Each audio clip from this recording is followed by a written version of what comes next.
Hoje, a nossa conversa é com o pré-candidato à presidência da República, Renan Santos, que disputará o pleito eleitoral pelo partido Missão. Renan, seja bem-vindo aqui ao Metrópolis, mesmo que virtualmente. E eu começo lhe fazendo a seguinte pergunta.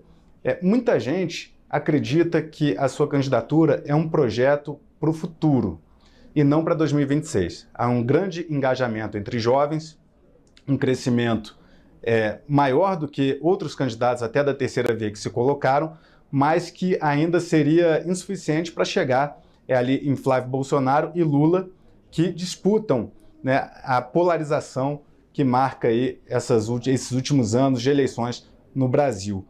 Há como fazer um crescimento na sua candidatura até outubro de 2026? Olha, é uma candidatura para o futuro no sentido de que se você constrói o futuro no presente, uma hora ele chega, né? Então, com certeza, reeleger o Lula ou colocar o Flávio Bolsonaro é você permanecer nesse presente horroroso. Então, a gente sempre coloca um dos slogans nossos, o futuro é glorioso, e é no sentido de que a gente vai construir um futuro brilhante possível para o Brasil. E isso tem um senso de urgência. Eu preciso vencer as eleições agora, em 26, para poder fazer essa construção. E essa construção começa agora, naturalmente, começar entre os jovens, que é o que as pesquisas mais detectam. É natural porque todo fenômeno político inovador, ele começa, em geral, com jovens, em geral, com homens jovens. Né? Tirando o fenômeno do Mandami, que é mais a esquerda também começa com fenômenos que envolvem um público feminino maior. Natural, o trumpismo começou com homens jovens, o Milley começou, o próprio Bolsonaro começou com homens jovens. Então, existem até alguns papers no estudo sobre questões eleitorais envolvendo isso bem interessantes. Então, é natural que comece, depois vai uma expansão. Tanto que eu já venho expandindo, você vai pegar pesquisa Atlas, já para o público millennial. O público acima de 30 anos já estou apresentando números melhores também. Então, é um processo, né? Esse processo tem que ser suficiente até a eleição e eu tenho que trabalhar muito. É basicamente isso. O senhor citou agora a candidatura de Bolsonaro em 2018. Renan Santos será em 2016 um candidato semelhante àquele que Bolsonaro foi em 2018, digamos assim, por um modelo disruptivo de se apresentar para a sociedade, digamos assim? Não, assim, a gente é parecido no sentido de que são inovações que não foram ainda devidamente compreendidas. Mas só nisso. No sentido também que o Mandami, que é um cara à esquerda, não foi devidamente compreendido nos Estados Unidos como fenômeno. É o prefeito de Nova York, exato. Então, é uma inovação. Por exemplo, o discurso, se você olhar os conteúdos que eu solto nas minhas redes sociais, que estão viralizando bastante, não tem nada a ver com a lógica direita e esquerda do Brasil hoje. Eu estou produzindo conteúdo sobre problemas concretos em lugares muito pobres no Brasil. Eu estou viralizando hoje basicamente com isso, que é muito diferente. As pessoas estão dizendo, precisa de um político que não tenha nada a ver com a polarização. Pois bem, claramente há um que está fazendo isso. Né? Eu trato de temas que vão além assim, o Alexandre de Moraes, ele está envolvido no Master. Sim, está. Eu também falo, mas não é só isso. Sabe? Que eu saio dos temas, ou dos certos grandes temas nacionais que está todo mundo preso. E eu estou trabalhando em outros temas nacionais tão importantes quanto, que são negligenciados, que são justamente os temas que permeiam a atividade política do famoso Centrão. O Centrão, onde há um Centrão, haverá um Renan Santos enchendo o saco dos caras. Porque eu considero que o Centrão é o maior problema do Brasil. Eu vi um vídeo seu que repercutiu bastante nas redes, que era um tema até bastante curioso, que é de uma primeira-dama, ex-primeira-dama de um município, de uma cidade pequena no Nordeste, e aí o senhor escolheu expor a situação lá porque havia, né, uma investigação de desvio de recursos públicos. Como é que foi a ideia de gravar aquele vídeo ali? Olha, assim, eu venho pegando vários casos ao redor do Brasil que obedecem a um determinado padrão. Municípios muito pequenos, que são pouco sustentáveis do ponto de vista econômico-financeiro, ou seja, vivem de repasses federais. Esses municípios eles apresentam índice de desenvolvimento humano baixo e todos os indicadores sociais, econômicos e sociais de péssima qualidade e, paralelamente, ostentando escândalos de corrupção burlescos, ridículos, exagerados. E esses exemplos, assim, existem as centenas, quiçá os milhares, e esse caso da primeira-dama de Acari, ou Arari, acho que é Arari, a cidade lá no interior do Maranhão, é um dos mais emblemáticos, né? O marido dela é um desviador de emenda contumaz, foi prefeito da cidade, terminou, né, afastado, e aí ficou rico, porque ele desviou. Teve uma emenda que ele conseguiu uma proeza que ele não roubou um pedaço, ele roubou a emenda completa da emenda. E aí ele ficou milionário. Aí o que ele fez? Ele ficou milionário. Ele contratou uma mulher que ela se define como uma rapariga. E lá no Nordeste, né, rapariga costuma ser uma alcunha para mulheres que acabam trabalhando com atividade sexual. Ela se define como isso, e ela produz vídeos semi-pornográficos junto a esse marido corrupto, ostentando um estilo de vida completamente desproporcional com ao modelo de vida da cidade dela. E ela quer concorrer para deputada federal. E eu, né, trouxe luz a isso, assim como para outros temas. E só uma curiosidade, ela no último fim de semana, ela se reuniu com o Pablo Marçal e com o Antônio de Rueda, ou seja, ela tem um status muito importante para o partido União Brasil, né? E tá, né? São essas coisas que a gente olha e percebe o quanto tá doente o nosso sistema político. Foi um vídeo que o senhor gravou que gerou bastante repercussão nas redes sociais, né? Então, as críticas da sua campanha, elas não ficarão apenas restritas ao presidente Lula, ao senador Flávio Bolsonaro, quem o senhor também é crítico, mas ao Centrão, ou seja, é uma candidatura pancadaria, digamos assim, né? Não, porque você for olhar, todos os meus vídeos apresentam propostas. Absolutamente todos, inclusive o sobre a primeira-dama de Acari. Então, todos esses vídeos, Arari, desculpa, todos os vídeos eu focalizo no problema, falo, ó, esse problema existe por causa disso e para resolver eu farei tal coisa. E todas elas levam a pessoa a discutir as soluções que eu estou trazendo. Ali sempre termina na minha política de reforma administrativa, com indicadores de desempenho para que um prefeito possa ou não concorrer a uma reeleição e fusão de municípios. Em geral, eu foco muito nisso, eu levo para essa discussão, que é uma discussão fundamental no Brasil sobre essa draga de dinheiro público que existe, que são os municípios pequenos ao redor do Brasil. Então eu estou trazendo esses temas para trazer luz não só para um problema, mas também para uma solução. Como se fosse um funil de conversão. A pessoa sai de um problema burlesco e termina com uma solução política. Então não é uma pancadaria, e não é nem polêmica pela polêmica. Ela tem um objetivo. Falando em proposta, o senhor defendeu separar o Rio de Janeiro do Brasil. Como seria essa proposta que o senhor defendeu que, se eleito presidente, o senhor fará? Como vai separar o Rio de Janeiro do Brasil? Não era isso, é entregar um status de autonomia para o No Rio de Janeiro. É igual Buenos Aires. Porque no vídeo, Renan, no vídeo o senhor fala separar o Rio do Brasil. Aí depois você fala, mas isso é bom, não é ruim e tal. Sim, é que só o hook, é o gancho do vídeo. Quando você assiste o vídeo inteiro, eu tô explicando que é entregar um status de autonomia. Porque existe toda aquela piada na internet de que, se a gente separar o Rio de Janeiro do Brasil, o Brasil se salva. Tem vários memes disso rodando. Então eu brinquei com o meme, é um hook, é um gancho. O que está apresentado ali, a gente até lançou um site que é Guanabara Livre, né, para falar sobre como restituir o estado da Guanabara. E é uma autonomia. Igual Xangai tem autonomia, igual Hong Kong tem autonomia, igual Buenos Aires tem autonomia, é você entregar o status de autonomia para que o orçamento do Rio de Janeiro fique lá, condicionado a determinadas atividades que teriam um status especial, como turismo, como produção de cultura e arte. O orçamento também fica condicionado ao desenvolvimento do combate ao crime organizado, porque infelizmente o Rio de Janeiro não consegue combater o próprio crime, que o orçamento fica muito espalhado, e ele é vítima também não só da Baixada, mas do restante do Estado. Então, nesse sentido, é entregar esse status, porque a gente considera que o Rio de Janeiro é a porta de entrada para o Brasil, para o mundo.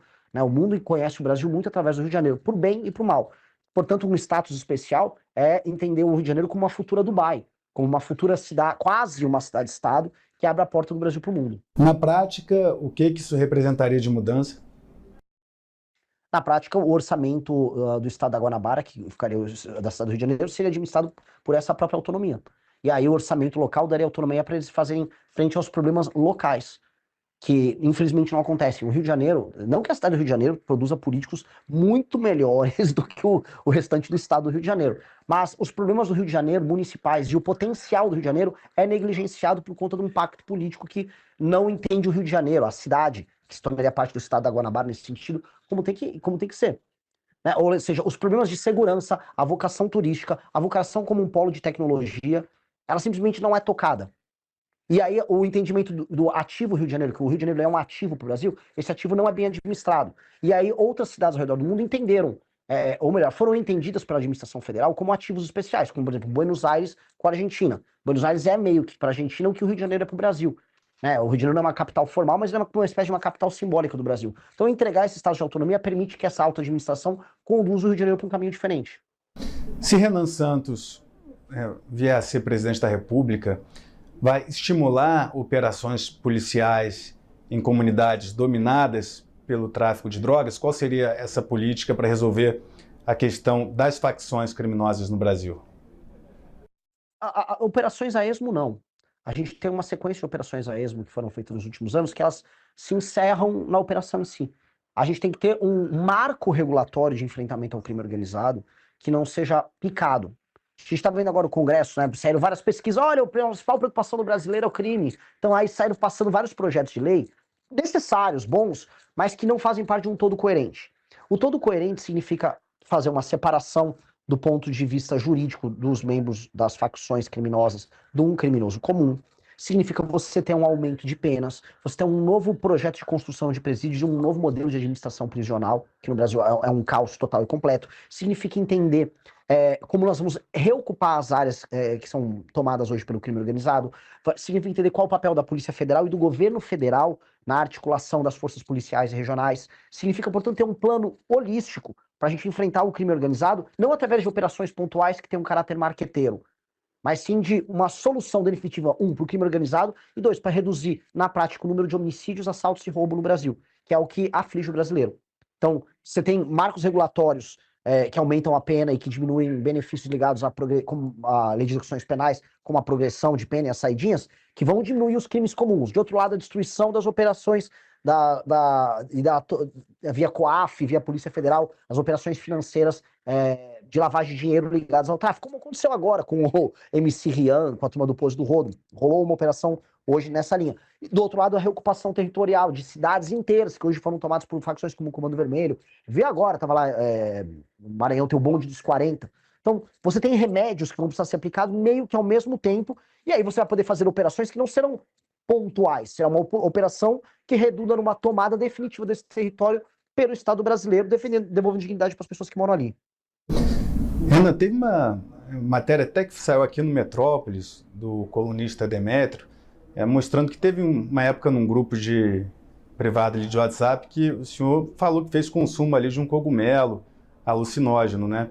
O senhor teme que isso possa prejudicar a sua candidatura, tendo um discurso bastante forte de enfrentamento ao uso de qualquer substância que possa tirar aí, a sanidade das pessoas? Enfim, como é que o senhor enfrenta? E também abriu espaço para contar como é que foi aquele episódio também.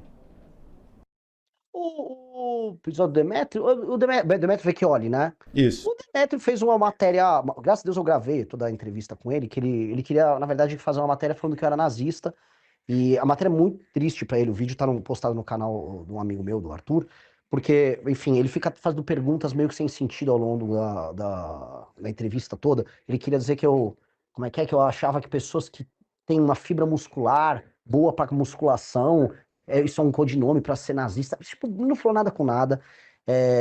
E aí depois ele pega um pedaço que eu falei que eu tinha tomado um cogumelo, e ouvir música. E, na verdade, eu já fiz uso do cogumelo, da substância que vai no cogumelo, na prática, através dele, que a psilocibina, que um amigo meu tinha dado, para trabalhar mais, para você ficar mais produtivo, você escreve. Tem muita gente no mercado financeiro que usa. Isso é recomendado, tem estudos nos Estados Unidos, assim como o próprio canabidiol. E eu sou favorável à legalização tanto do uso terapêutico da psilocibina quanto do canabidiol para tratamento de doenças das mais diversas. Tem gente, por exemplo, que usa psilocibina para enfrentamento à depressão, tem gente que usa canabidiol para enfrentamento à epilepsia. Eu não tenho absolutamente nada contra o uso terapêutico dessas duas substâncias e até outras. Mas referente ao uso isso tem a ver com recreativo, não ao uso terapêutico, mas ao uso recreativo da cannabis e do cogumelo. O cogumelo ele não tem o mesmo status dessas aí. Mesmo se eu estivesse fazendo uso recreativo, não seria problemático. Entendeu? Existe uma discussão se a venda é possível ou não, e é uma discussão que tá ali. Agora, eu não comprei, na verdade, eu nem comprei, me deram e nem não foi com o traficante. E o tráfico também não é constituído através de venda de uma substância que dá em qualquer sítio com, desculpa o termo, cocô de vaca, né? Então, não é sobre isso. O combate ao tráfico não tem a ver com isso. O combate ao tráfico tem que ser muito e muito enfático. A gente sabe que as drogas são utilizadas como uma substância hoje para venda e para rechear os cofres das facções criminosas. E hoje, inclusive por parte do PCC, a principal fonte é a exportação dessas drogas. Inclusive a operação que pegou hoje a turma do MC Rian em São Paulo e do próprio pessoal da Choquei, envolvia a lavagem desse dinheiro através de shows e através de páginas de fofoca, tá? Então, assim, a droga é um instrumento de venda para enriquecimento delas, mas existem toda uma miríade de outros negócios que envolve desde ocupação territorial, combustíveis, venda de gás, energia elétrica e serviços por parte do tráfico de drogas. Então a droga hoje é um instrumento a mais deles que precisa ser combativo para destruir essa operação, que no fundo é um estado paralelo. Você é bastante crítico do governo Lula em todas as políticas públicas do governo. O senhor faz bastante crítica, segurança pública, educação, enfim. Agora, em relação ao governo Bolsonaro, ainda no tema da segurança, o senhor acredita que o governo Bolsonaro não deu conta de atuar na questão da segurança pública? E eu pergunto porque a gente tem também a candidatura, obviamente, que se vai, né, de Flávio Bolsonaro, que representa ali a mesma linha do pai. Por isso que eu lhe faço essa pergunta relacionando a segurança pública no governo Bolsonaro. Sim, basicamente o ministro Sérgio Moro, então ministro da Justiça, tinha entrado com um pacote anticrime e o governo Bolsonaro não fez nenhum esforço, acabou passando uma versão deturpada com a emenda do Freixo, que o Bolsonaro foi muito criticado à época e com razão. Do ponto de vista de medidas legislativas que aumentassem as punições para o crime organizado ou de operações sistemáticas contra o crime organizado, praticamente nada foi feito por parte do então presidente Bolsonaro. No que me assusta agora o Flávio falar que ele vai ser o Nayib Bukele. Na época, ele também não tentou passar nenhum tipo de legislação sobre isso. Na prática, inclusive, quando houve a discussão sobre passar no Senado a prisão em segunda instância, que foi o motivo da derrocada da própria Operação Lava Jato, e que também acaba interferindo na prisão de bandidos violentos, o Flávio também não fez porcaria nenhuma. Então, nunca houve vontade política, vamos dizer, enfática deles. Muito pelo contrário, se a gente pega a atuação do Flávio Bolsonaro na Assembleia Legislativa do Rio de Janeiro, o que ele fazia era ser próximo de uma das vertentes do crime organizado, que eram as milícias, né? Ele premiava o Adriano Nóbrega, era amigo, era próximo dele, tinha gente da família do Adriano Nóbrega no gabinete dele, aparentemente trabalhando com dinheiro em cash oriundo de salários, então não acho que haja essa vontade da parte deles. Nunca houve, isso é só marketing. O senhor acusou Flávio Bolsonaro de copiar discursos seus. Quais seriam esses discursos? Um exemplo é o discurso do Nordeste é a solução. Esse foi o cara de pau. A gente literalmente fez uma tour pelo Nordeste de carro, né? Ele não faz, ele vai com jatinho, aparece, faz um evento do PL e vai embora. Explicando soluções políticas para o Nordeste e soluções econômicas para que o Nordeste seja solução para o problema político brasileiro. Tem toda uma tese nossa construída sobre isso, sobre como ao gerar classe média no Nordeste, a gente acaba gerando complexidade econômica, complexidade social e mudança nos padrões de voto do eleitor de lá. Com pesquisa mostrando cidades do Nordeste que, ao criarem atividade econômica mais complexa, alteraram a dinâmica de votação, diminuição da compra de voto. O Flávio, como ele quer ter voto no Nordeste, ele achou que, entendi, Nordeste é a solução, sei lá, porque eu vou ter voto lá. Isso é um exemplo dos mais bizarros. Outra coisa, quando eu dei uma série de entrevistas, inclusive aqui no Metrópolis, eu falei, primeira coisa que eu vou fazer é enfrentamento ao crime organizado e uma agenda fiscal muito, muito dura para resolver o problema fiscal que o Brasil está indo. Flávio, quais são as duas primeiras coisas que você vai fazer? Ele fala igualzinho. Então, assim, tem uma coisa que ela é cômica, que ele, basicamente, ele copia as coisas que nós falamos e aplica hoje para uma audiência maior, porque ele é mais conhecido do que eu, para tentar parecer original no que ele fala. Só que eu acho engraçado que tudo aquilo que eu falo, que envolve, por exemplo, o combate a práticas ligadas ao partido dele, aí ele não faz. Por exemplo, a reforma administrativa que a gente está falando, com os índices de desempenho nos municípios ao redor do Brasil, como isso atinge o PL, os amigos dele do Centrão, aí ele finge que esse assunto não existe, porque na prática, prefeitos do PL, no Maranhão, como eu estive lá vendo, são parte do mesmo problema. Então ele não vai entrar. Na verdade, se eu for pegar até esqueci o nome do cara, acho que é não sei o que, Ruas, o cara que ele quer lançar lá, acho que de Belfort Roxo, lá da Baixada Fluminense. Exato. Se for pegar os índices de desenvolvimento humano e o trabalho de gestão da prefeitura desse cara, assim, algo que faria prefeitos do Maranhão parecerem o Rudolfo Giuliani. Sabe? Então, então, o Flávio não vai poder copiar essas aí. Ainda sobre, falando de Flávio Bolsonaro, porque hoje teve uma decisão do Moraes determinando que a Polícia Federal investigue Flávio Bolsonaro por conta de uma postagem de Flávio Bolsonaro, na qual ele faz comparações ali entre Lula e Nicolás Maduro. E aí a Polícia Federal, por determinação de Alexandre de Moraes, agora vai investigar, tem um prazo de 60 dias para ver se Flávio Bolsonaro incorreu em crime nessa postagem contra Lula, crime de calúnia. Como o senhor avalia essa decisão de Moraes de determinar a Polícia Federal investigando Flávio Bolsonaro por conta dessa postagem contra Lula? Eu falo bem-vindo ao clube. Eu tô também sendo investigado pela Polícia Federal por conta de uma declaração minha sobre o Lula quase 2 anos atrás. Qual declaração? Que o Flávio agora chegou por dentro. Eu havia falado sobre a postura do governo relativa a um PL um PL não, era alguma política que envolvia aborto no SUS e a incoerência deles, e aí eles entraram com uma ação ali. Ficou super feio para eles, que ó, não tinha nem objeto da investigação, porque eles utilizaram um print de uma página de fofoca como referência na ação. Ou seja, aí o senhor disse que, assim como o Flávio Bolsonaro, o senhor também é investigado. Bem-vindo ao clube. Bem-vindo ao clube aí dos investigados pela Polícia Federal por falar qualquer coisa do governo Lula. O senhor acredita que há uma atuação para perseguir adversários do governo? Eu acho que o governo está muito mal, está desesperado. Eu acho que o governo não imaginava, assim, não é que o Flávio ele em si está crescendo na candidatura dele, é porque como o top of mind de oposição é o sobrenome Bolsonaro, conforme o Lula ele vem derretendo junto ao próprio eleitorado, esses votos estão primeiro indo para o Flávio, porque é o top of mind, é o primeiro nome que vem à cabeça como oposicionista.